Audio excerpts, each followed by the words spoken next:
is a man with big chops, a man with big hair, a man with a big voice and a big personality too. If you haven't seen him at the Corn Hotel leading Sorted Ordeal or on their Rally the Troops tour, you may have seen him live or on TikTok on Platform 5 at Flinders Street Station. Good morning and welcome to Flinders Street Station. It may be a cold, dreary day, but the vibes are pretty good down here on Platform 5. From Wagga to the Big Smoke, please make welcome Flinders Street Station's leading assistant, the voice of Flinders Station. Give it up for Laurence Hewson. Laurence, welcome to the show. I am in absolute awe. I'm sitting here with the voice of Flinders Street Station, and I when you walked in, I've got goosebumps. I don't know what to say. No, I'm stoked to be here. Thank you so much for having me. If you haven't heard of Laurence Hewson and what he does, you haven't been on TikTok recently, nor have you watched any of some of the big media outlets, or you haven't been to Flinders Street Station. I'm just going to play a couple of clips here for everybody at home that's listening to understand what you do at the moment, what you do. Good afternoon and welcome to Flinders Street Station here on the only platform that matters, Platform 10. The next train to leave Platform 10 is the 623 Werribee service. This is an express service. If you're an express person that lives an express kind of life with an express kind of job that wears express clothes, I cannot express to you enough that this is the express for you. Like, I know you make it up in your head. Several clips I've got here I've listened to over and over again. I just want to play another one really quickly. Good afternoon. It may be the start of the week, but you have the memories of the weekend to pull you through. The train now arriving at Platform 5 is the 547 Sunbury service, stopping all stations to Sunbury except South Kensington Station. That's because South Kensington Station is a puny and insignificant station that barely even deserves a mention. But if you do want to go there, you can go to Platform 10 and there'll be a train going through there, but this train isn't going there. I forbid you from getting on it if you want South Ken.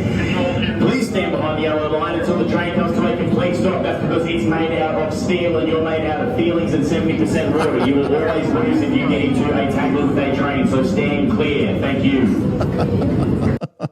Officially, what is your role? You're a leading station assistant, which is like your basic, it is the lowest entry level you can be coming into Metro as a company. So different stations have different roles and different requirements, obviously. Flinders Street Station is arguably the busiest train station in the Southern Hemisphere, straight up. And so whereas if you were at a suburban station, you might do a bit of announcements, you might be a host, you might play a lot of different roles, or even be, your own local station master. With Flinders Street Station, they have to have people that are just on the barriers all the time. Yeah. A lot of people don't know this, but Flinders Street Station has a staff of around 300 people. Wow. That's enormous. Like, that is a huge staff.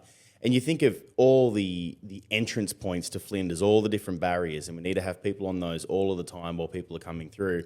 And so, because it's such a busy network, because there's so many trains operating all at once, sometimes something goes wrong on the network or there might be a bit of congestion. And so to try and keep the trains moving through as quickly as possible, keep them on schedule, the control room upstairs at Flinders will change what platform the train is on normally. Now, in years gone by, when they didn't have platform announcers on the platforms all the time, and they relied purely on the overhead... The board. On the board, but also the automated electronic voice. The next train to arrive at, like, just completely colourless tone.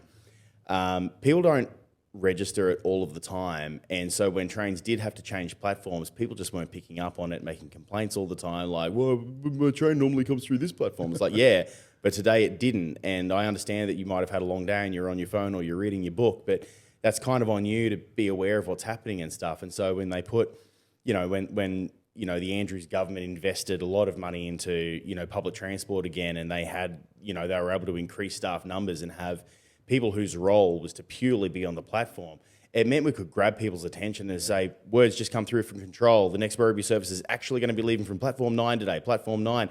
The days that I do that, I watch sometimes 120 people get up in one hit and start walking towards the escalators. What was the entry into this? It's a 3-week training period at Metro Academy. So for this Metro particular- Academy. Metro Academy. Wow. But the Metro Academy trains you up for everything. So you should see the facility. It's amazing. You walk in there and they have literally built like a fake platform, like a station, and there's a huge shed area out the back with a dual carriageway train line, like a dual train line, with all of the ballast and the rails and everything there, all the electronics, all the lights and everything. So you walk through there, and on some days it's just filled with engineers and technicians in high-vis vests learning how to wire the lights and learning how to wire all of the warning signals and everything that goes on the network. And then, you know, there's a room that is purely a train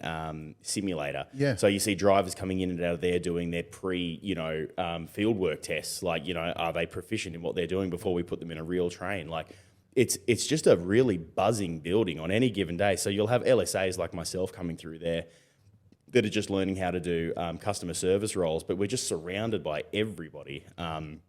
So the Metro Academy is what it says. It's also a registered educational facility.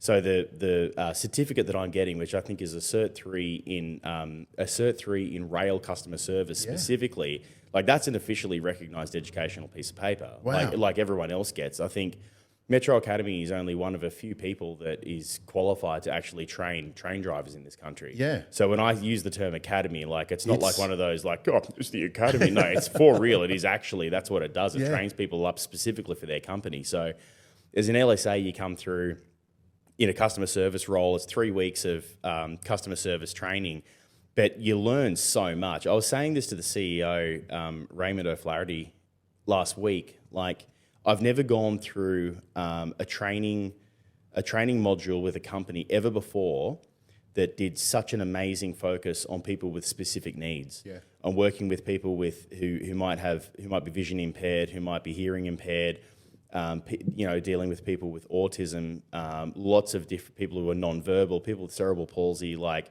obviously, all people come through public transport all of the time, and like, I was kind of surprised that I was going to go through 3 weeks training for a customer service role. I'm just like, it's customer service. Is this going to be one of those bollocky things where it's just all padding and garbage? Nah, man. Like, they taught us how to use a communication card for someone who's non-verbal, and then like how to ask the kinds of questions that you need to ask to get someone to where they're going. No, I think, you know, there's obviously some padding and stuff like that, but a lot of the training was honestly incredible. Yeah. So when I say I went through the academy, I mean, I went through it, and you learn how to stop a train if someone's fallen in the pit. You learn how to use a CPAC phone. It's all that kind of stuff. Like, you come into the stations and you're actually quite prepared. Some people would argue over-prepared, because if you get sent out to a suburban station, in a lot of cases you don't deal with some of the more hectic things that people at a busier station like Flinders might deal with. So as a part of this 3 weeks training, they bring one of the very experienced platform announcers over from Flinders, who's been doing it for 16 years. Yeah. And he brings his script and he shows you sort of how to walk through it. And then as a training afternoon, you jump on the train and you head into Flinders Station. They line you up on the platform, on the busiest platform there, which is platform 4 and 5. Yeah. And you and your classmates practice making, you know, it was a class of 17 that I was in, and we were split up into groups of 6 and 7. And then we were just taken out to the station, take turns like making announcements and stuff. But I was trembling. I was like, really? Give me the mic. Oh, yeah, Watch the this. bars. Yeah. I was just like, just watch this. Yeah, You yeah. know, and you got to, I mean, a class full of people who have never heard their own voice come back at them before. And I've been a musician for years. Yeah. Like, the very first thing I do when I get on stage is test the foldback. Can I hear my own voice blasting up from the floor at me, you know, as loudly as possible? So, you know, they're freaking out a little bit and they're a bit shaky, and the feedback's going off and you know, like, because they're cupping the mic or they're standing right under the speaker. And I just picked it up and went to Elvis mode straight away. Good afternoon. And like, at the very first minute I touched it, like, that was the first thing that came out. Yeah. I know it's gotten kind of like, it's gotten a lot of attention. It's kind of, you know, well known because of the TikTok and Instagram videos now. But that really is the place that I go to when you put a microphone in my hands. And this is the thing, and this is, having understood that in that piece, I'm on the microphone a lot, and it's that one thing that when you pick it up, it's that extension of your whole body. It's not just this piece that I'm scared of. This amplifies this, you know, and the magic that comes through with it. It's because you can do anything. 100%. When you hold that thing, Yeah. it's you all of a sudden have access to the ear holes of every person on that platform. You're like, I can do anything with this. And that was just what I wanted to do. Wanted to get off script as quickly as possible and just get an effect from people. It's just getting a reaction from people. And this is the thing, right? You get given a microphone to communicate with the masses, right? And there's an element, and you make me smile when you say that, because the work that I do sometimes is very heavily scripted. The thing that people don't understand is when I've got the microphone, whatever I say is amplified. And sometimes you do it and you watch people's faces and then they go, wow, that worked. You know, that worked. And there's that buzz of going, I'm now just going to wander away and do my thing in that piece. So why LSA? What, like, out of all the things? I don't want to diminish it in any way, but like, because my main focus is music. Yeah. So I just want to, if I could play music for a living, if I could do what Airborne do or what Amyl and the Sniffers do and just go on tour 9 months of the year and play every festival in Europe and America, that's what I'd be doing. It's a long road up to that, unless you get very lucky or you get some really nice support in there early on, making your way up to that point. So it's kind of, you know, I've worked a lot of jobs that just sort of paid rent over the years. This moving into Metro wasn't a career move for me, but it was definitely an environment that I thought that I would enjoy. So I was like, okay, if I have to work, do something you like. That's it. Do something you like. And not that I knew that I was going to like it, but just that when I first moved to Melbourne as an 18-year-old, you know, 18, 19, 20, and I was practicing creative writing, for instance, and short stories and stuff, I would just hang out at Flinders Station and watch the people. You know, some people walk through Flinders or, you know, Southern Cross or any of those major public transport hubs in the city, and it's just it's a sterile, dry environment the way they see it, and they're just going in there to get home. Yeah. Because that's the thing about train stations. They're the middle ground between where you'd rather be and where you have to be. But like, I mean, I came from Wagga Wagga in you know, the country. Like, I was surrounded by largely a very homogenous kind of, you know, country people, and like they all relate to each other and are very similar to each other. And every now and then a goth kid walks down the street and a bunch of people throw rocks at him, like, because it's something different, you know. But like here in Melbourne, every different kind of person was going in there. People, you know, people who work in the top office block of like PricewaterhouseCooper, right down to the homeless people that are just trying to get out to a suburb where they know there's a footy match on. They might get a bit more money from outside the stadium that night. Everybody in between comes through there, and I would sit there and I would just write backstories to a lot of these people as they were going through. So to me, being in a hub like Flinders Street Station is like being surrounded by the most purely distilled, like intense, you know, high capacity version of as many different human beings as you can possibly be around. So it excites me. So I thought, geez, like, imagine working there. I didn't know where I was going to be allocated when I went into Metro Academy. For all I knew, I was going to wind up at Clifton Hill or something like that. There's no saying, there's no telling. I just got lucky that I got placed at Flinders. You sat down as an 18-year-old and you sat and you wrote. You know, people talk about people watching. And my wife and I, we do it a lot, but we verbalise and we're like, pick the story as they come along, we talk through it. And sometimes we've got to catch ourselves because we're saying, hey, we're really loud. And we're watching them as they walk past. You've taken that to the next level of going, now let's take that story that I see and capture the 15 seconds of capture and go, now let's go longer and further and deeper into that journey. Why? Probably a couple of different things. First of all, like, I was a big reader when I was younger. Like, it's probably, you know, a large part of why I didn't end up passing my degree at La Trobe University, because like, I was just, an impulse would capture me to do something else than what I was meant to be studying or writing about. And so I was reading a lot of, you know, Jack Kerouac and Hunter S. Thompson and William S. Burroughs, and their books are just like, it's just the weird people. It's the outer rim ones. It's the, you know, it's a lot of different people who just have a very different outlook on life. And it is like a case study in human beings from different backgrounds. And so I think there was a part of me that always sort of wanted to be able to write like the great Australian novel in the way that the great American novel was an institution. But also I was a massive fan of concept albums like Tommy by The Who and The Wall by Pink Floyd, and even later albums like The Black Parade by My Chemical Romance or American Idiot by Green Day. And in particular, American Idiot by Green Day, because that album is like set in American suburbia. It's about the different characters and the drug dealers and the that kind of thing. And when you're at Flinders Station, you're literally watching that. Like, you can see the guy in the baggy jeans, like, handing out little plastic bags. He thinks he's being, like, really quiet about it, but he's not. It couldn't be more obvious to everybody that he's a drug dealer and he's hanging out there. And it's like, you can write stories about that kind of thing. Like, what's the backstory here? Like, does he have a, like you can put anything in there. You can put, like, a girlfriend who's about to leave him if he doesn't start bringing in enough money. He might have a sick mother in hospital. He just doesn't have enough money to live off. And he turned to this because he just couldn't make enough out of an honest job. You can do anything with someone's story. Yeah. And that was what captured my imagination about it, was just wanting to write about them.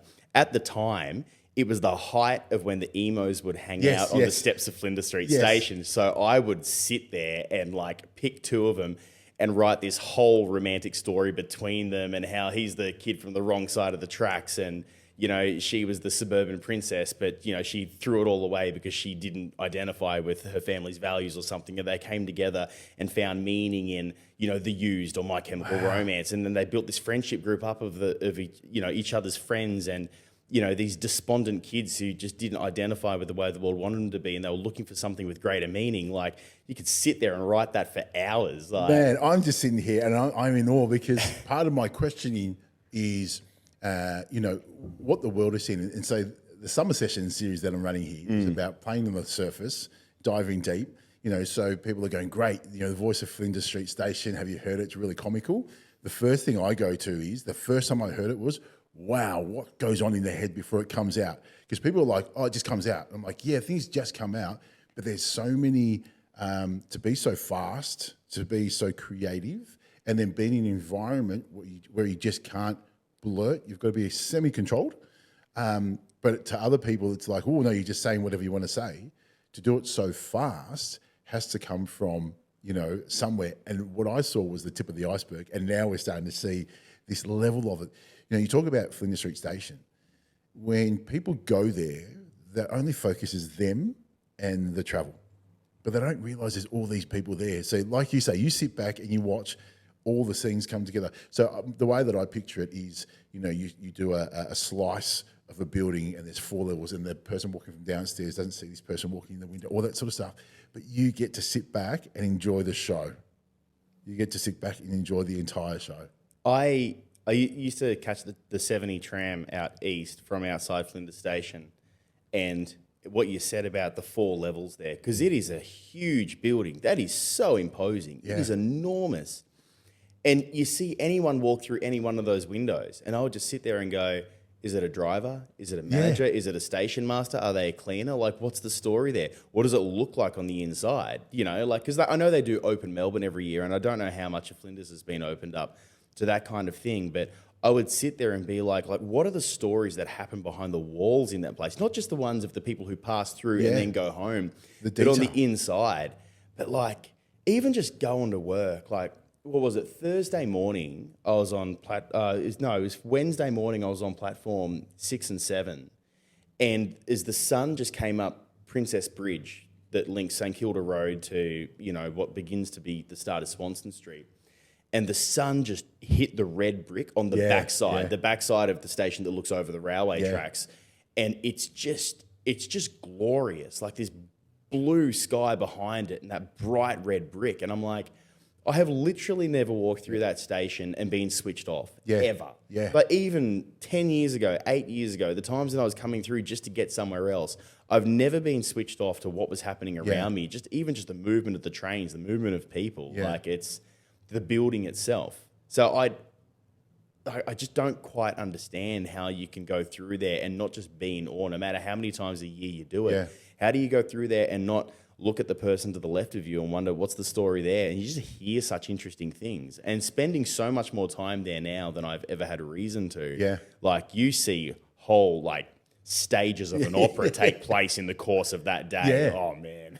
But it's a thing too, right? So you have these different levels and different layers, and people from different walks of life, but they all walk onto the train into this one common space to do one thing, and that's to travel from this point to the next point. So you see this, you see it all merge, they get on, they move on, people come off, and they do the same thing again. Yeah. Like, so you pick up this role, you're now working in this space, you grab the microphone, like you say, during training, and you're like, I'm just going to give this, that.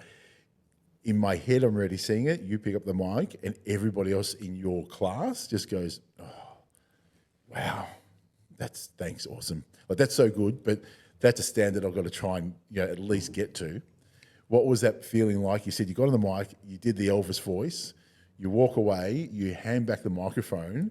What was that moment?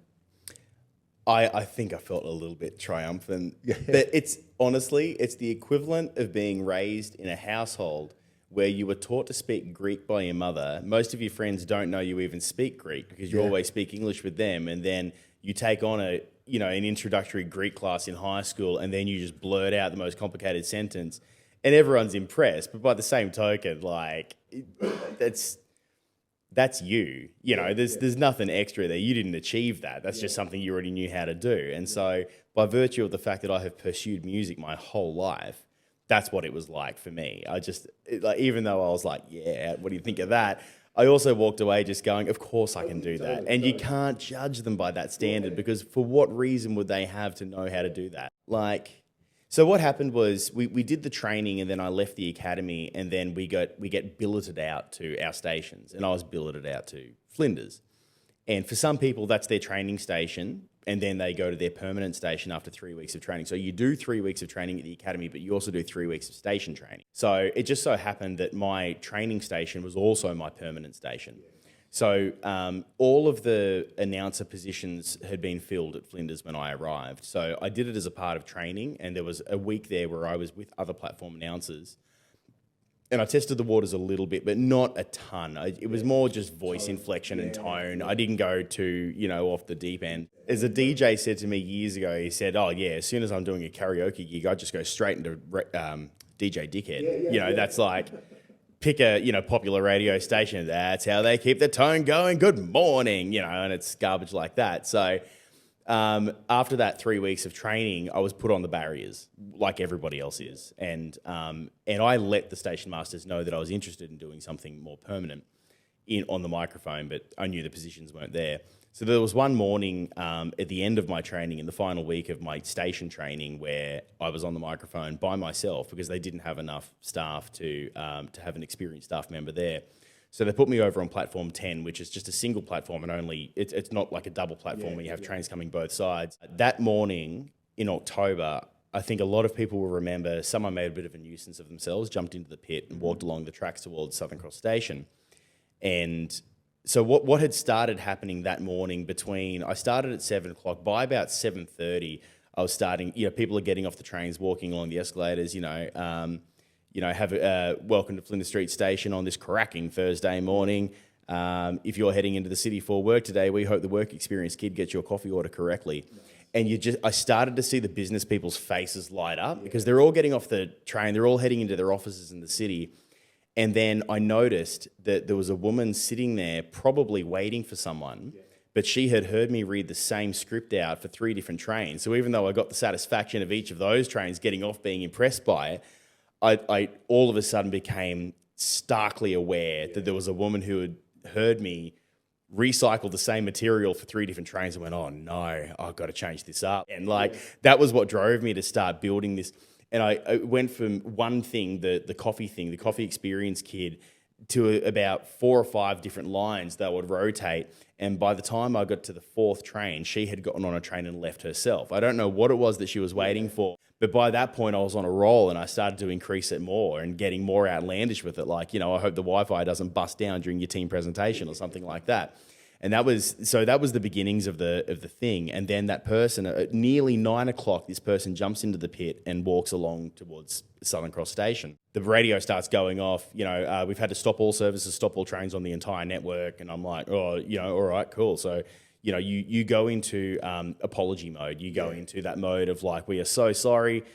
This isn't our fault. Someone else is doing this. Police have been called, just so you know. We are doing the thing about it. The cops are going to get this person and then remove them from the situation. We'll get the line up and running as quickly as possible. And then word came through that there was potentially a second trespasser at the east end of Flinders Station, and that there was one at the west. And I said, I think I said, we've got trespassers to the west of us, trespassers to the east, and here I am stuck in the middle with you. And the whole platform erupted laughing. And I had just left the academy only a couple of weeks earlier. And there was a trainer driver there with a group of trainee drivers, and there were about 6 of them, and they were meant to be taking a train out from platform 10 that day, and she was in hysterics, and she heard it, and one of the students said he was only at the Metro Academy 2 weeks ago. She went, no, he wasn't. She said he's way too on the ball, way too experienced. He wasn't. They were like, no, seriously. He was at Metro Academy. He was the only guy who didn't have a uniform by the time he left. My uniform came very late. You don't forget the guy with the chops turning up in the bright red flannel shirt every day when everyone else is in uniform.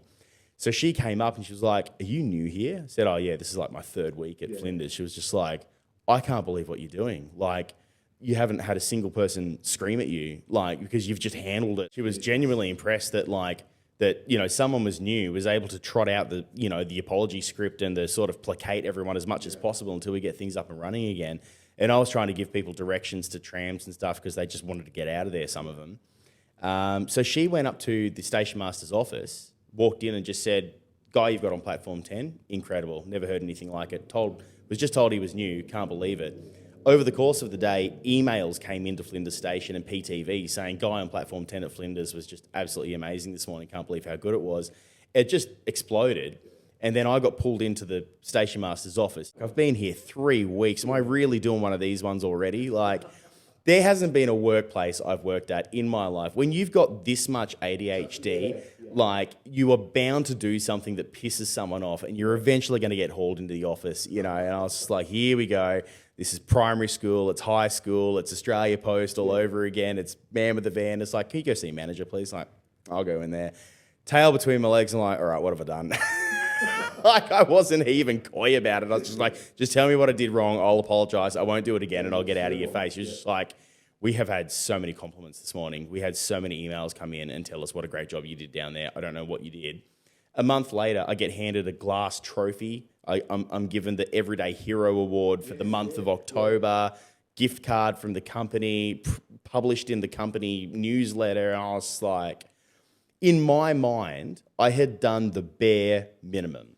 Something completely out of my control happened, and all I did was just say, I'm sorry it's happening. We'll try and get you to where you're going soon. I just said the stuff that I think, aside from the humour stuff, aside from the quip of the song, I just said the stuff that I would have expected to hear if I was on that platform. Because I've been that commuter that can't hear the announcement properly, or you're in the train and the gain on the train microphone's turned up too high. The driver doesn't know. They try to give you a piece of information and it just blasts out as a crackle and then goes away. And you're like, sorry, what was said? But that happens on train platforms all the time, where it's so noisy that unless you speak with this incredibly clear diction, unless you go full, you know, Marlon Brando on it, like, you just can't hear it, which is why I slow the speech right down when I'm talking. You know, we are on platform 1, the next train to arrive. I wouldn't speak like that in a conversation the way I'm not doing it now, because you would sound completely disjointed. Like, do you need to go to hospital? But like, in an environment like that, you have to take things into account, like the reverb bouncing around the station, the fact that you're under a tin roof, and so that sound is going to be cannoning off every surface possible. So slow it right down, space the words out so they hear each individual word. It doesn't come out as a blur. So in the last few years, I was diagnosed with PTSD, ADHD, obviously, which it didn't even occur to me, like, and mild autism. So I think that autistic side of me is the one that just retains, like, things that just stick out to you, you know, certain songs or certain lines, or something just hits you really hard in an emotional spot. So yeah, I think I realised by the time I was in my late teens that I had great retention for stuff, especially pop culture stuff, and that you can regurgitate it at just the right moment. And it hits a special place in people's hearts when it's something that they can all relate to. Like, if you quote a particular episode of The Simpsons that everybody loves, and this is what The Simpsons are great at. In the first 10 seasons of The Simpsons, you know, there are maybe 230, 240 like particular lines and moments that are just so, even if you've never watched The Simpsons, you know the reference. You just do, because it got absorbed into the culture of anyone who watched it. You know, the original source of it gets forgotten, and like, anyone, like, a friend leaves a party and, you know, some smart ass will turn around and go, Jared has left the building. You might not even know that was from the Elvis tours in the 70s, but like, you just know that line. And that's what it's, I I think that's what the origins of the meme are. You know, when you have the meme, and the scientific definition of the meme, according to Dawkins, is, you know, it's fashion, or it's literature, or it's things that get passed from person to person to person to person, and then everyone relates to it and uses that as a common. Yeah. That's why the Batuta Advocate is such an hilariously popular satirical newspaper. That's why I've said to people before, like, I'm just the Batuta Advocate of platform announcers. Because you just rip something out that everyone relates to, whether it's grabbing a chook bag on the way home from work because you're just knackered and you're like, I'm going to throw some leafy greens next to this and call that dinner, you know, or, you know, mentioning like, you know, pigeons and seagulls and the way they get so in your face. I watched a guy eat a kebab on platform 8 the other day, and a seagull literally jumped out of the pit, grabbed a piece of lettuce from his mouth and his hand just as the thing was there, and then it bolted away. Scared the shit out of him. But like just mentioning just the surroundings that you're in, like that's all it is. I had a radio call from control earlier. They attempted to cancel the next train to Flemington, and I said, sugar, we're not going down. So they did cancel. I knew that it was Good Things Festival that day. And the day before, I went up to my station master and I was like, hey, can I be on platform 9 tomorrow? And she goes, like, any particular reason? I was like, yeah, because it's Good Things Festival and I'm going to have those people in stitches. You'll obviously need a platform announcer there, like getting people to move down the platform, because you've got hundreds of people coming down at once. For whatever reason, the first thing people do when they come down the escalators is stand precisely where they got off. It's like, why are you doing that? Like, all you have to do is cast one look up the escalators, see the plethora of people coming down. It's like, just get out of the way. That was what made it so much fun. Like, and everyone's about to share the same experience as well. Everyone's about to see the same bands, and everyone's going to try and watch as many bands as possible, but they're all excited about a slightly different band from each other. And like one of the headlining bands was Fall Out Boy. So like dropping, you know, a Sugar We're Not Going Down reference, like it was just, I had him in the palm of my hand. That's why I asked to be on that platform. I'm like, but also she knew that I would have a great time at work that day if they put me on that platform. Yeah. She went out of her way to make that happen. I wasn't even rostered on there. I rocked up to work that day. They'd put me on a different platform, and she came and double checked, were you on the one that you wanted? And I was like, oh no, but that's okay. I'll just do it. She's like, no. We're going to put you there. If it means that you'll turn up to work and actually have a good time, we'll do that. It was exhausting because I had 2 peak hours that day. So I had the peak hour of the business peak hour, and then by about 11 o'clock, that's when the festival crew started coming in. When I'm on show, I definitely try to rise to the occasion, but also I've backed myself into a corner now where this is the thing, isn't it? Like, I turn up to work, and I might not be on that day. I might be having a bit of a slow one, or I'm tired. Like, I've often got band practice until 11 o'clock the night before, and then I charge home, eat, sleep, and then I'm up, and then I'm into the station. You might not have the energy to be up. You've definitely got the energy to be on. And like, as soon as the phone comes out, I'm like, they want their piece of Laurence for the day. They want their Voice of Flinders Station moment. And so I have to admit, there are moments the phone comes out and I go, all right, here we go. And then I come up to that level, because you don't notice you were draining it all that time. Gigs are the same. Like, I'll be out there ripping it, absolutely letting loose, and then we come off stage and I just fall into myself. But like, Paul Kelly used to do, the football player for Swans, Paul Kelly used to do that. He just used to flog himself all game and then come off the field and just vomit from exhaustion and fatigue, like, because he just went so hard. Like, that's where I'm at with performance. Like, I'm at 10, or I'm just not there that day at all. I can't, you know, which is why it hurts more, for instance, in music when gigs don't go well. Like, your amp's not working, or the lead guitarist is having lead issues, and every now and then the solo cuts out, or you can't hear the foldback properly. It draws a really negative emotion out of you because you wanted to be on, and that's even more exhausting. And I do want to keep doing what I'm doing.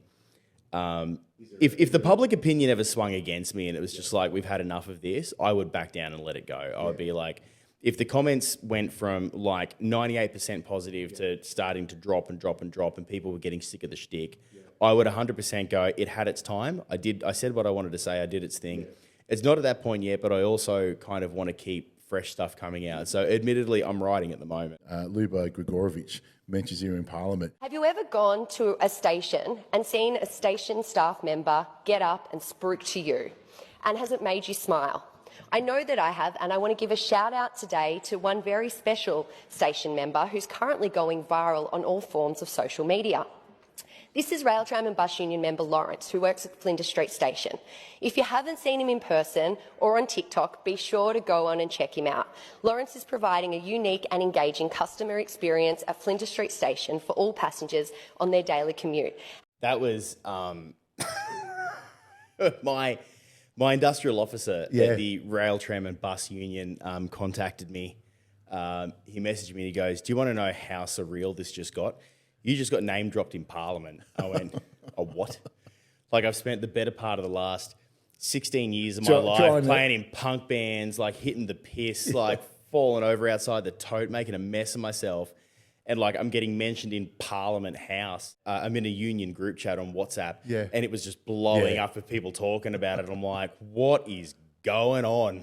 Like, the viral thing, I half expected. I was like, I didn't expect someone to start a whole account about me, but I expected a few of the videos to like get shared a bit or get picked up by which is that account is Voice of Flinders Street or Voice of Flinders? Voice of Flinders Station. I think it's called. And you've met, is it Lucy? I met Lucy. So Lucy runs it. We met not last week. It might have been last weekend. How was that, meeting somebody who's now set up a page about you, and not just a little bit, everything about that is you, and you have no input bar the words that you were saying?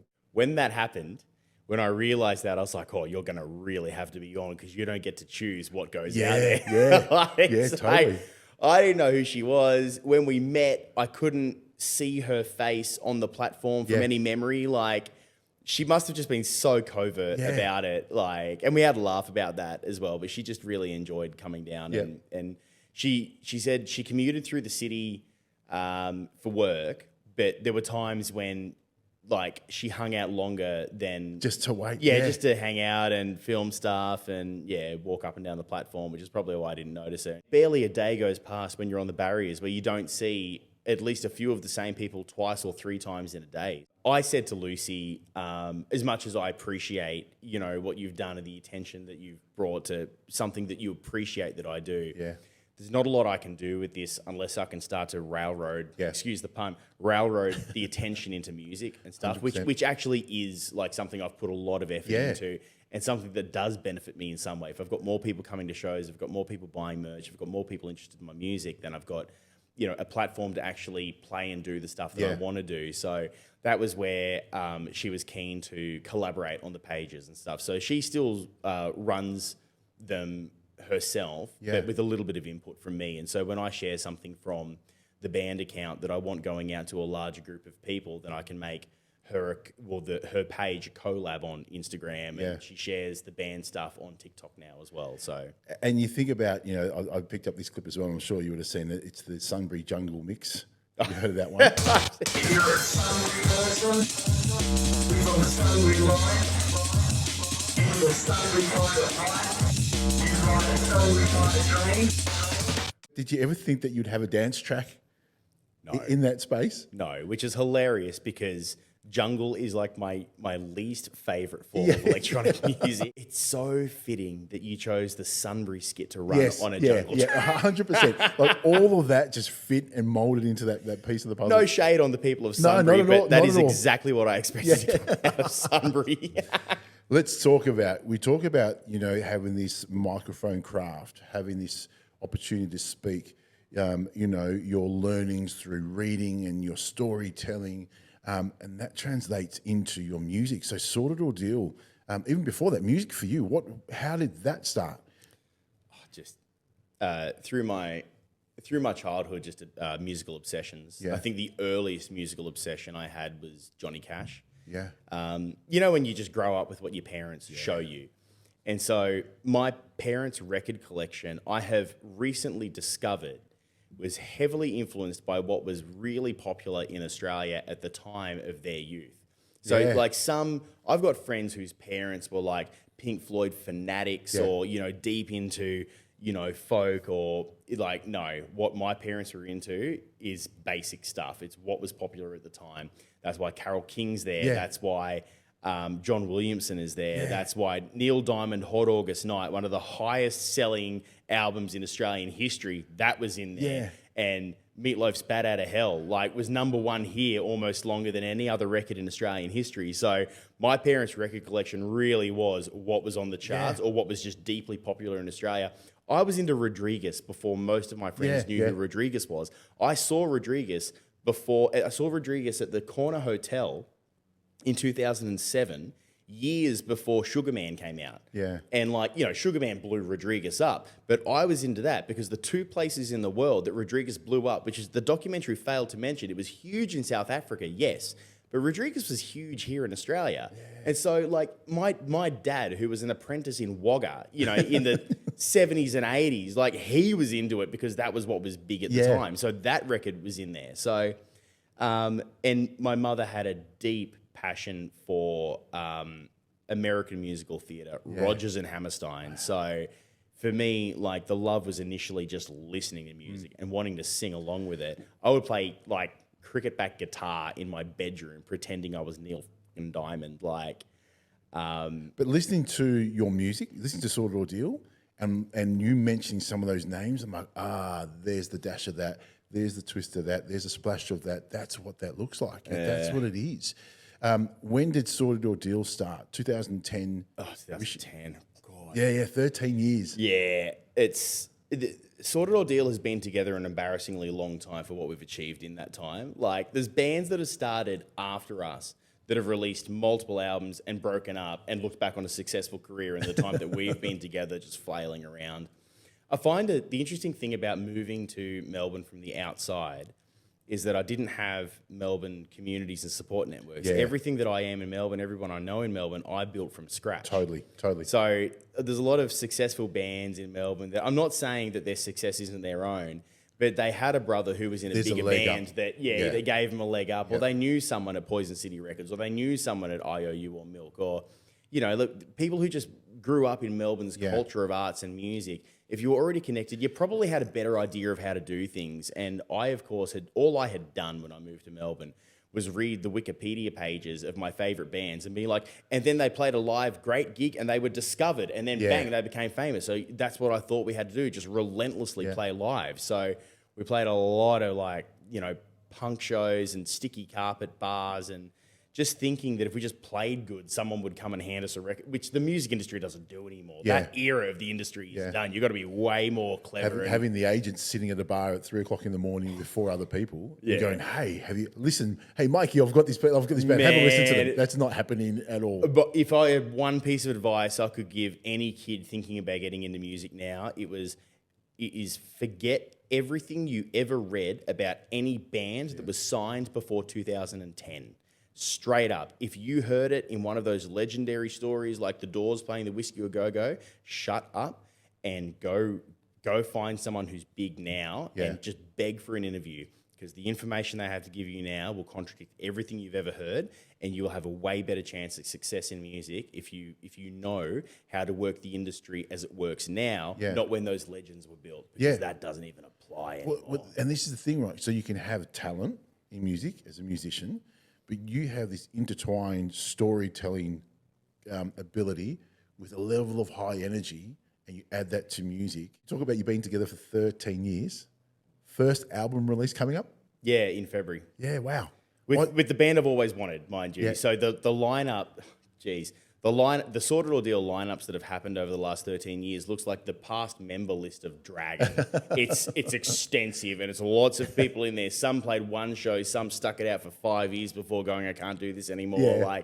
The band I've got now is without a doubt the best version of the band I've ever played with. And they were some of the best musicians from their bands. Yeah. So for the better part of the last 13 years, the musos I had in my band, it was also their first band or their first major band commitment. And that's big. That's big because it's a life-changing component of it's not paying the mortgage, it's not paying the rent. You're paying money to go and gig, and it's costing you. It's not a lot coming back in Totally. either. It's the unwritten rule of going, I'm a muso, so I do it for the beauty of it, but I'm waiting for the check to come in as well. Hopefully one day. Yeah. And hence why I work at Flinders Station, because I've got to keep a roof over my head, and music isn't doing that. So I work a job. Yeah. And then, I mean, like, time in memoriam, the struggling artist Yeah. works the job, and they pour all their resources into, stories about Charles Bukowski leaving the post office and then coming home, hitting a bottle of wine and just writing poetry for 6 or 7 hours before getting his 4 hours sleep, back up again, deliver his postal round, come home, and then write all night. Yeah. It's that kind of thing, and that's what I've done for the last 13 years. Yeah. I listened to Citizen. It blew my mind. Like it was so much. There's so much detail in that, and I'm a very simplified. When it comes to music for me, I'm all about rhythm and not about lyrics. Citizen blows my mind. I listened to the first verse, and I'm like, whoa, pause, go back. It's the first time I've actually sat and listened to music, listened to lyrics, and actually, well, not just listen to words, but take it in. And I had to do it step by step by step by step. And it blew my mind. It challenged me. It angered me. It frustrated me. It made me laugh. It made me emotional. But I was like, whoa, this is all these elements of poetry, of what you see. And now talking to you about Flinders Street Station, this is Flinders Street Station in this going, bang, this is what it is. Packaged in a 3-minute component. It is a bit, yeah. What's that line in the second verse? The burning bin on Elizabeth Street pointed to the biblical defeat in the England class of 1989. Like, all that music was written in the CBD. I used to work at a backpackers hostel. I think I've mentioned before. I worked in a backpackers hostel in the CBD for 6 years. I was there, and a lot of that was night shift. I was the night manager, and so like Flinders Street Station was a large part of my existence because that was how I came in and out of the city. But like being on Elizabeth Street at 3 o'clock in the morning, watching what that strip becomes between Flinders Street and Collins Street, or even just that really distilled part between Flinders Street and Flinders 100%. Lane, it's intense, 100%. and it's the people, it's the young bougie kids falling out of the clubs, like with their expensive clothes everywhere. It's the homeless people everywhere. It's the goths at the nightclub around the corner. It's the footy heads coming through, after the game's just closed, but their team just lost and they are not in the mood for bullshit And tonight. it's that element, those between that.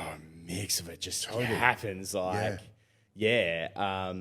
a lot of our first album is about my first few years in Melbourne. A lot of the songs were written in the early years. We've been playing them for years, but now I've packaged them together as this is how I tell the story of that period of my life. Yeah. And so Citizen, for instance, is a very raw political outburst from a kid in his early 20s that's trying to make sense of the world around him, Yeah, and it's one thing for me was it's challenging. It challenged me. I shouldn't say it's challenging. It challenged me. And part of that was going, I talked to a lot of students, a lot of teenagers, and the challenges that everybody has.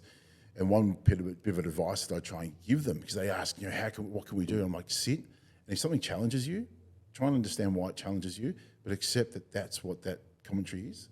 And so I sat with it, and I found this level of peace going, oh, that's cool. That's someone's opinion, that's their belief. And I'm like, you know what? I respect that. I respect that. Because I found within myself sometimes people would come up with something that I don't believe in. And I'm like, oh yeah. And I play this fluff with it. But deep down, I don't agree with it. But then I can now find myself going, yeah, you know what? I don't agree with that, but yeah, that's cool. Like that's that element of going.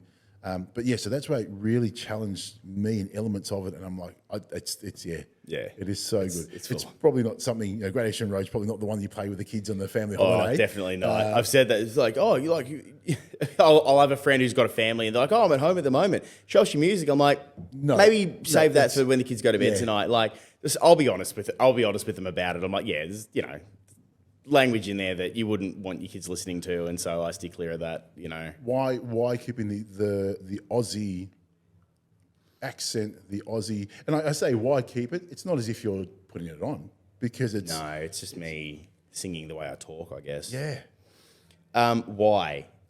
Because I feel like for the better part of Australia's history, we have suffered from an abominable cultural cringe, where we try to endear ourselves to the rest of the world by aligning ourselves with something that we see as more culturally dominating. Yeah. So American culture or English culture. Yeah. Show me a sixth generation person who has a tenuous link to Ireland who doesn't describe themselves as Irish. Yeah. It's stuff like that.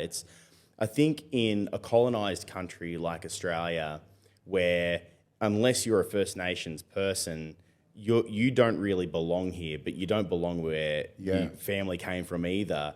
We sit in this weird spot. But we've also built up our own cultural identity that we're also, I think for a long time, we were quite ashamed of. And I don't think it was till the Paul Hogan era that we tried to market that to the rest of the world, and the rest of the world loved it. I think that was a very polished and incorrect, version of it. But I think we held that and we're like, and now that's what we are, without the shift of going, that's what it was, this is what we are now. And we're trying to hold this component. So I think, if you listen to English folk music, you listen to Irish folk music, it's sung in their accents. If you listen to American folk music, you listen to music from the Deep South.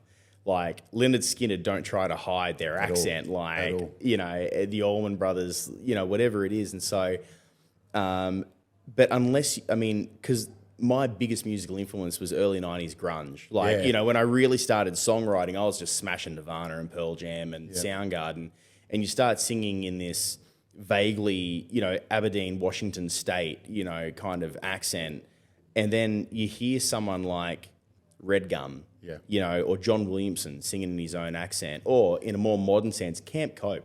Georgia Mack singing in this belligerently Australian accent. And I was like, what am I doing? Do you know how long it took for me to change from an American accent to an Australian accent smoothly without fucking it up anymore? How long? 6 weeks. Wow. 6 weeks of band practice. That's not even a joke. 6 weeks of band practice and watching the bass player at the time going, You just because he just wasn't used to it anymore. Programmed to it. Yeah.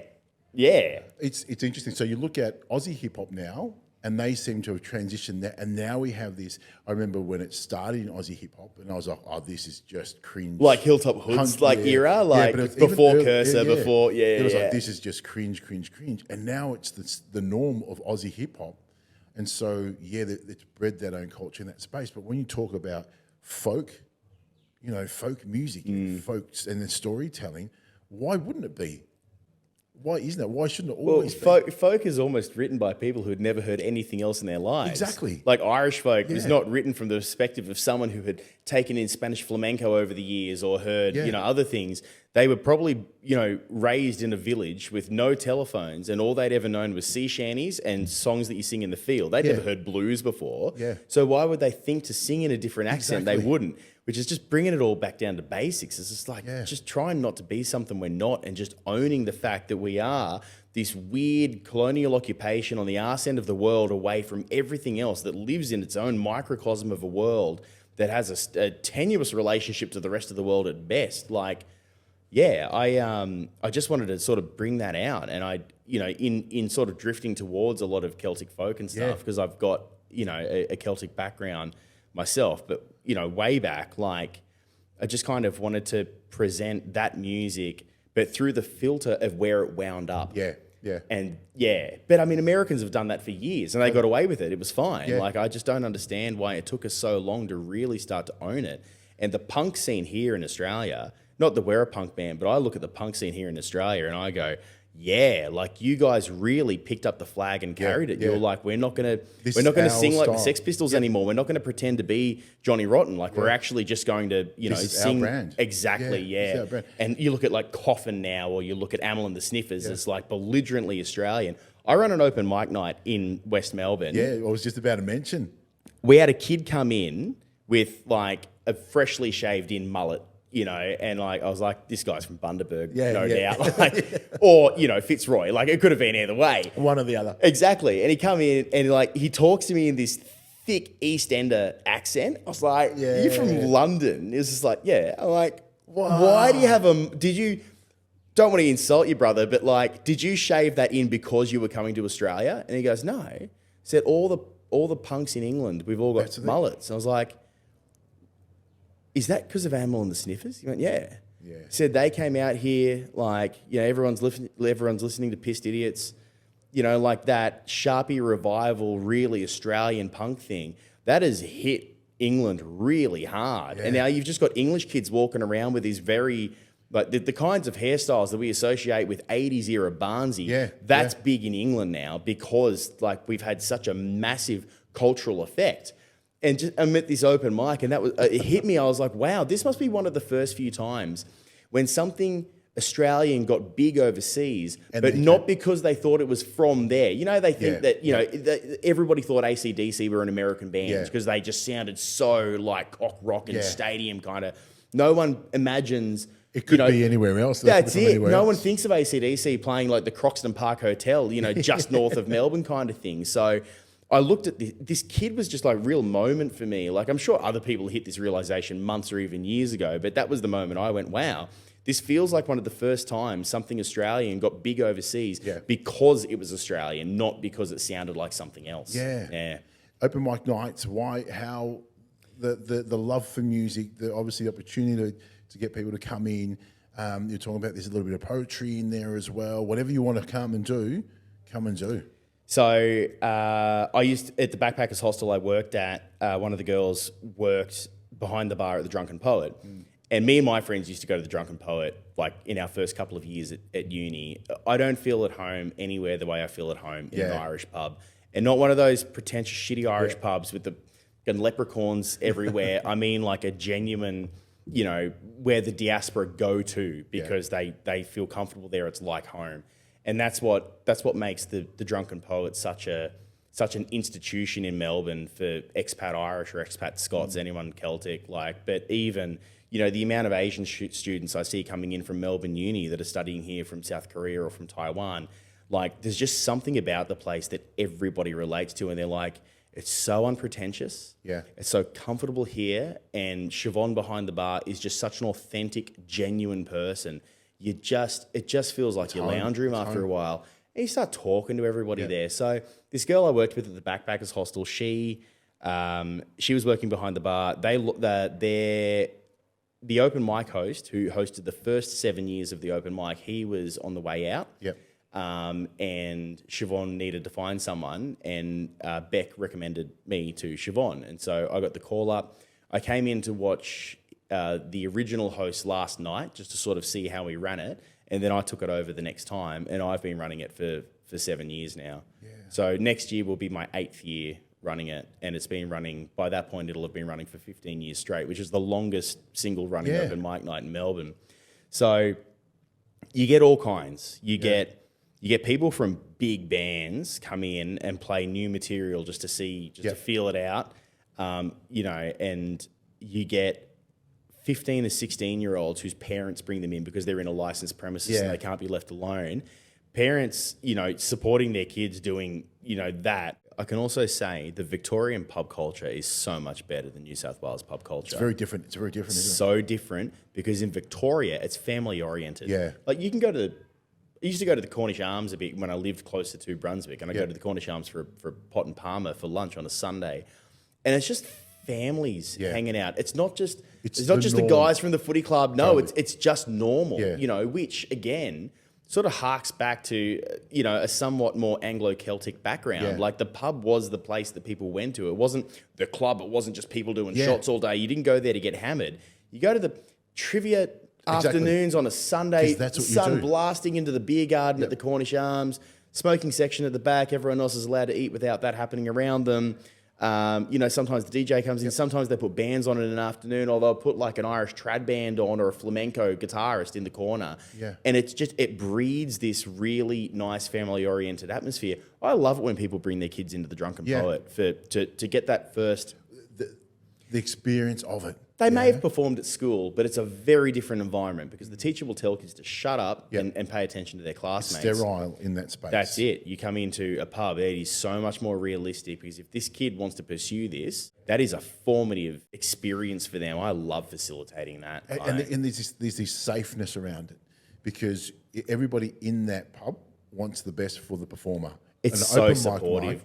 If you bomb, people are coming up to you going, hey, you know, wrap my arms around you, all the rest of it, if you bomb. There's a lot of self-aware musicians that know they bombed, but I never tell them they did. Oh, totally. I'll always tell them it was great. Or not just vapidly, but I just mean like maybe your tone was off that night. Yeah. Winter, July, you come in, your fingers are freezing. You can't finger pick the way that you normally can, or your chord changes are slower. You fub the strings a bit. Like this is just environmental impacts on what's happening, you know, but like if someone really, really bombs, no one in that pub would tell them. And there are so many people who have walked out of there and not known they bombed but that's not a lie. That's the support. That's what the community does.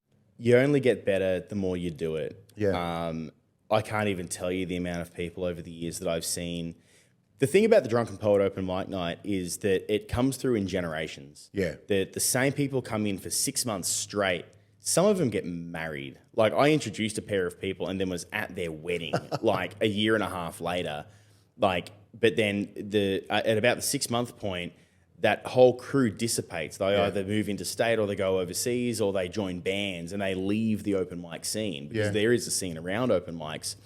And then there's this awkward sort of few weeks, and then you see a crew build out of the new people coming in, and that's how it's always worked. It's the same stuff, right? So you're watching it in the pub, you're watching it at Flinders Street Station, you're sitting back watching this world go by. I'm going to ask you this last question.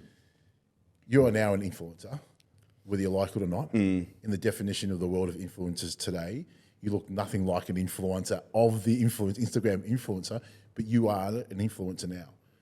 What's the message you have for the world?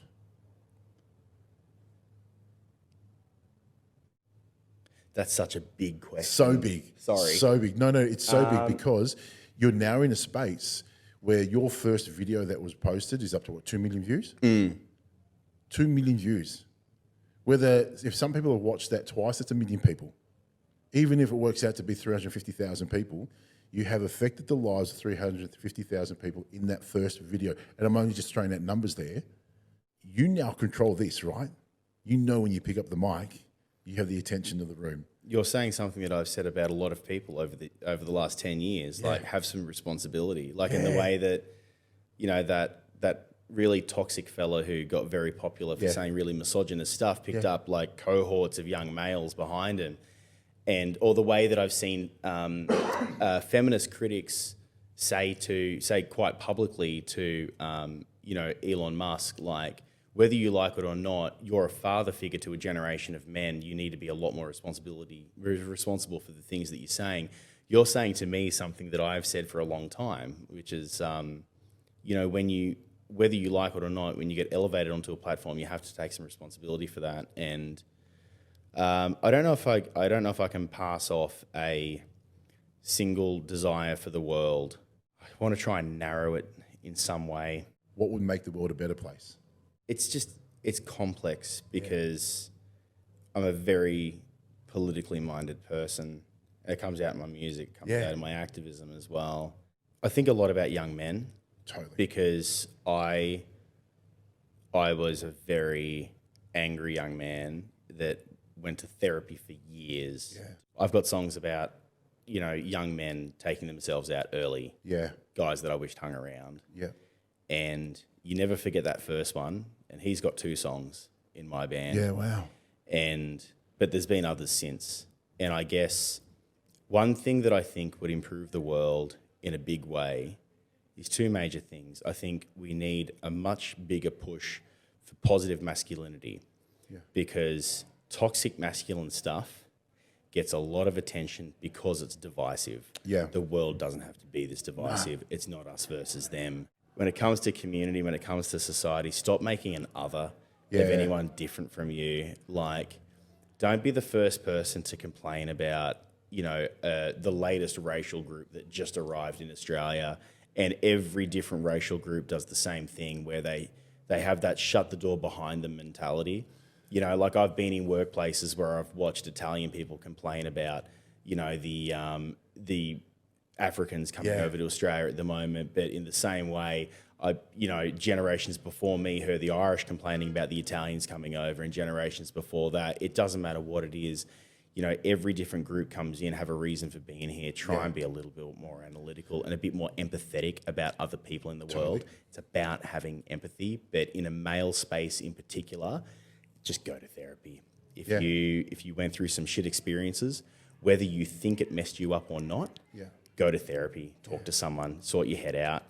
If you find yourself cracking the shits, if you find yourself with anger problems, if you find yourself having those really deep, dark thoughts, go to therapy. And I think that's a message that doesn't get put out there enough. Dudes need to go to therapy. It helped me exponentially, and I still have problems.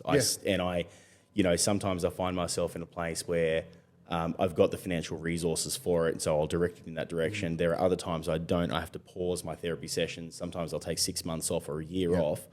But like as soon as I have those resources again, or I have that capacity in my life, I will take myself back because like there's a lot of things in my head that need to get untangled, things that happened during formative times in my years.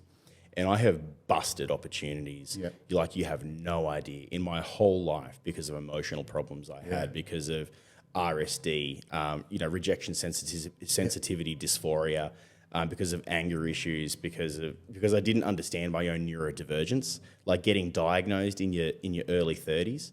Like, and the amount of women I speak to getting diagnosed with ADHD now in their early 30s, and I just, like, I hear, they talk about, regrets and wishing they knew and understanding their heads and understanding their emotions better now in a way that they wish they had years ago, and watched, I've watched opportunities sail past in my life. And some of those were deeply beautiful relationships that I couldn't maintain because I didn't know how to maintain them. I didn't know how to control my emotions.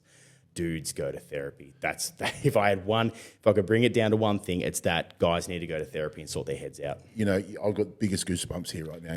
You can see them. I've had exactly the same journey. And I go to a phase where I'm like, it's okay. Time to lean away from the support team because all is well. And then I wake up going, why is it all going pear-shaped?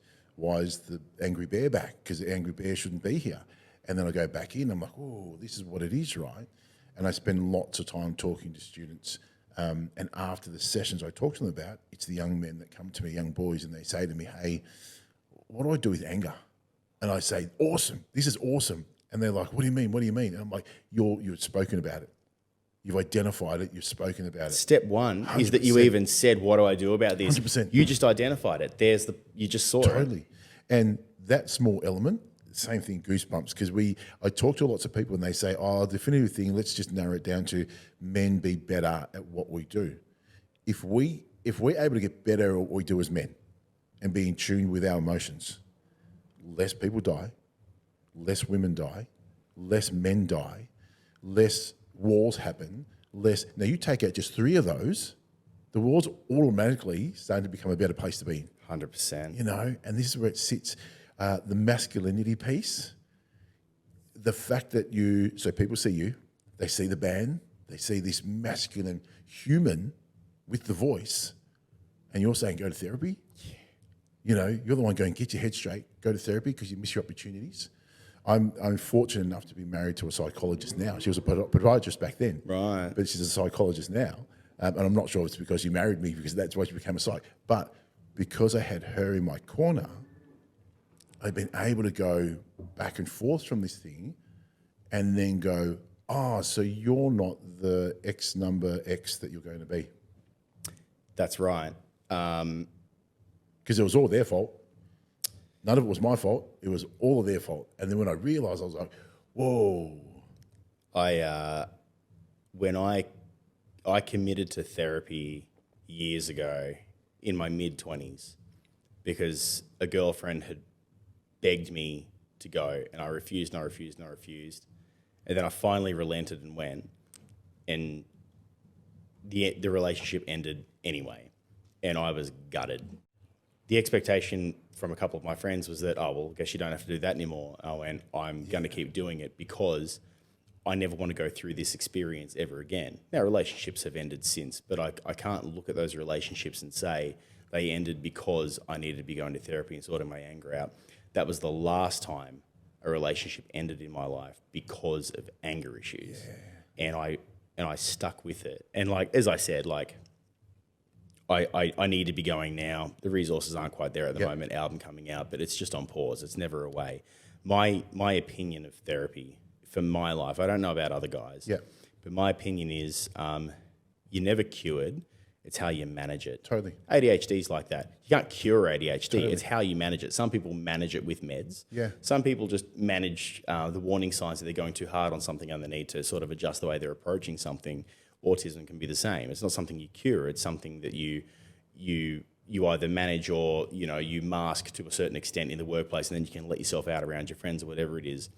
Therapy, for my trauma, for the trauma I went through, for the stuff that I need to address, that will never, ever be cured because those demons will always be there. It's how I manage it. Totally. And admittedly, sometimes I manage it fucking poorly. Yeah. I just do. And I'm aware of that, which is why I know I need to be going back. But no one is infallible. And this is, I think that's the major message. Like, I hate so much that guys like Andrew Tate get blown up to be like the symbol of masculinity, or Dan Bilzerian is the symbol of masculinity. Gets stuffed. Like, as you said, you can be a rugged, chopped, large-haired, loud-mouthed announcer at Flinders Street Station who loves sinking pints, having whiskey, listening to music, you know, being in a mosh pit, throwing the elbows out. I will be the first person to say, dudes need to go to therapy. That doesn't make you weak. It makes you stronger. And you need to do that because you will find life gets easier when you do. It doesn't get harder. It gets easier. You've got to work through the shield to get through that. And I call it the shields. And once the shields drop and you realise there's nothing actually there that you need to protect, now we can actually manage that. Because here, when I'm holding it here, I'm just feeding it. Once I put it down, it's like, okay, now we pat it, now we pause it, now we let it sit. It's rising. I can see it's rising. Now we have the strategies versus just trying to keep this whole component up. I spent hours and hours and hours of listening to everything Andrew Tate. And there is a reason. I don't know how you sat through that. Because part of that for me was research. If I was to make change, and if I was to counter, I have to understand the language that's been taught. And so I take about 20 to 30% of the key components that he's mentioned, and I'm like, wow, that 20 to 30% actually works in the other way. It's the thing that wraps around you because guess what? You're not heard, and guess what? You're not this, and guess what? You feel disempowered, and guess what? That's the same in anything that you do. All we do is change that next 31% into going, this is the angle you're going to, because that's where you get the power from. That's where you get, that's where you get re-energized from. That's where you go, not doing that because you think, now I'll take this and empower and take over power from other people. Now I'll take this and I'll give power to other people to do the things that I need to do, which generates this stuff. It is hard. Yeah. It is hard to sit and listen to some of the stuff, but I force myself to listen and repeat over and over and over. It's that line from the Rage Against the Machine song, Know Your Enemy. Totally. Like, I used to love watching videos of Christopher Hitchens, and he's just the hitch slap, the concept of the way that he would just end someone's argument with his delivery. And I remember him, because he was the staunch atheist, and they used to set him up in debates with priests all the time. And I remember him debating a priest, and a line he used caught me. He said, you argue from the point of someone who sounds like they've never read an argument against their position. And I was like, never be that guy. Wow. I remember, Totally. I'll never forget, it was just a YouTube video. Yeah. And it wasn't even from a particularly famous debate either. It was just one of the routine ones he had to do at universities, and it wasn't a particularly big attended one. There's huge ones in big halls with the things draping down the walls. Yeah. This was just a very conference center looking debate that someone had set up. But that line I will never forget. You argue from the position of someone who sounds like they've never read an argument against their position. And I was like, you have to know your enemy. You have to know what you're fighting.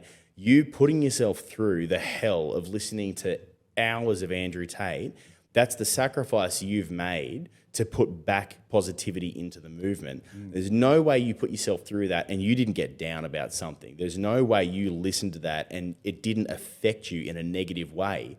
But hell, man, like that you put on the lead shield. It's like watching Chernobyl. The guy gets in the truck and drives into the. You dove into the core of the friggin' of the Chernobyl nuclear power plant that's just melted down to find out what went wrong. Drive back out and go, okay, I've seen the belly of the beast, and this is how we, Well, it's seeing it, and then it's going back to my own teenage self of going, where's everyone? Where is everyone? Because, nobody can, how come nobody can see me? How come and you're asking me if this is going on, but you don't see this. And so therefore, you know what? That person sees this. And therefore I owe them because they can see this. So that's for me is going, this level of 20, 30% that I understand, I can see that in all teenage boys. People who put this effort into trying to correct the issues. I mean, like the women's death rate in this country, like to male perpetrators that they knew, like where the statistics are all the same ones we've been listening to for years. Like for years, I lived with a woman whose mother was killed by her partner back in the late 70s. And she opened up to me about that, and walked me through that, which is why she was always such a massive advocate for it and still is. People like, there are lots of female folk singers in Australia singing a lot about this stuff. Stella Donnelly had a cracking song about it that like still rips my heart out of my chest, like Boys Will Be Boys. And it was just like, you listen to that song, you're like, I can't listen to it without like, getting a bit, emotional about it. I love following Clementine Ford on Instagram. She was a great educator for me, like just reading a lot of sometimes excerpts from her books. Even just like her comments responding to shitty comments on her posts. There are so many times I walked away with a new perspective on something or understanding statistics better. And that was aside from the fact that I already knew that dudes need to go to therapy. Like this was just better information on top of that. But it terrifies me that it's always the most toxic elements like the Andrew Tates that get the most attention because of how divisive it is, because you can print papers with that. It's clickbait. It's the clickbait of it, and but when you try to do something like what you're doing, we're trying to, teach men not to be terrified, teach men not to be afraid, teach men not to be entitled. That doesn't send headlines up like, oh, men won't do something, horrifically criminal because they felt better about themselves. Like you're not going to get a headline doing that. So it's a longer path. It's a longer battle to fight, isn't it? And that's that thing of going, that's not the stuff you stand up on the stage and go, hey, here's a photo of me doing this to all my followers. I don't have the fancy cars and I don't have the 30 women that I'm involved with. That's it. Versus I use and abuse and you do this and I say this and you jump. Whether it's one partner or 10. That attitude of doing that and using power over women to do that or power over others to do that, I say because at the end of the day, the outcome of this is you're scared of me. Yep, 100%, yeah. That's all it is. It's ego. It's a lot of, isn't it just like the most fragile egos are the ones that say the most toxic stuff. So you sit there and you watch this level of what they call masculinity and then the peacocks around that boost them up. The way that my wife has taught me through pain and when people holding pain and what that looks like, I could never see it. And now I'm like, because she'd always be, I see this person here, I feel for them. Like they're being, this is what they're doing. This, and like, she's like, no, I see them. I see their pain. Yeah. And I'm like, I don't get it. And now I'm starting to see exactly that. It's that, isn't it? It's, when you're in a room and like there's the guy gloating about his exploits, like not even sexual, just something ridiculous. And you might, it's often like the quietest dude in the room, the one who's most comfortable with his masculinity. He doesn't need to talk up his achievements in life. He doesn't need to overcompensate for that. It's always the loudest guys. You know what it is for me? It was funny. I used to have, when I would hold auditions for musicians, it's the guy who texts me and says, hey man, I'll come in for an audition tonight. Man, I can play all of Slipknot's catalog. I can do this, I can do that. And I'm like, well, this sounds like it'll be a piece of piss. They come in and they can't just play through a basic chord progression with you. Like they actually can't do the thing. But it's the musicians, like I might compliment a mate of mine in front of a bunch of other guys, someone who I consider to be just a gun guitarist. You'd be like, oh, I'm all right, like totally humility. Because they're almost, it's the humility because they can think of the 30 guys that are better than them. And from the top down, it starts with Satriani, Steve Vai, Malmsteen, and then there's the 50 guys in between them. Like if you have that humility, if you can be humble about life, they're the guys that are in my opinion, the ones who are often the least toxic, the ones who are just comfortable in themselves. I think we're living in a society that is just a relentlessly hungry for the next thing, and not in a healthy achievement kind of way, in a squeeze blood from a rock in every possible. For what purpose? And this is the thing, for what purpose? Because it's like, I need to do this, what, for what? For what? For me. Not for you. And I need to stand up here and I need to tell you my opinion and that's it. And I need to walk away because I'm going to tell you my truth and that's it.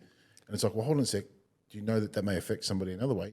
If you're going to smash the glass here, watch the people walk on it. like watch the people and go, oh, I didn't realise that the outcome for this may be that, which it doesn't change your opinion on something. But this relates back to living in a society that is quite individualist, isn't Totally, it? Like totally. it's, yeah, we don't, I feel like we lack a sense of community these days. It's all us. Yeah, it is. It's kind of a quote from Fight Club, isn't it? You know, we grow up thinking we're going to be rock stars and movie stars, but we aren't, and we're slowly learning that. Yeah. But like, you know, and then they form an anachronistic, like, you know, enclave that just destroy corporate art and tear the world down and stuff. That was like bringing community back into an individualist world. Exactly. But this is, you know, if I go back to the Voice of Flinders Street, this is what you do. This is the world that comes in that's so individualized, that's so focused on themselves because I need to get to this point, to that point. And I head down, I don't want to talk to anybody else. And then you snap them out of it by just a small element and they go, whoa. And it's a warm buzz and people are like, hey, and they smile, they engage, they stop.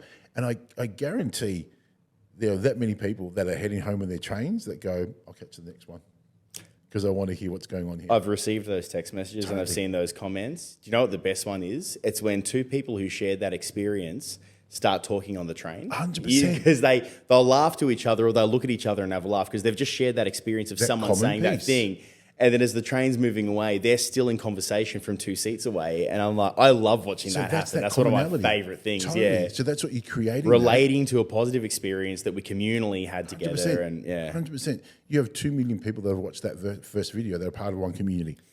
Like Yeah. that's and looking at what you do with your bands and your open mic, the control of this thing and the power of a microphone to be able to go, I now have control of what I say.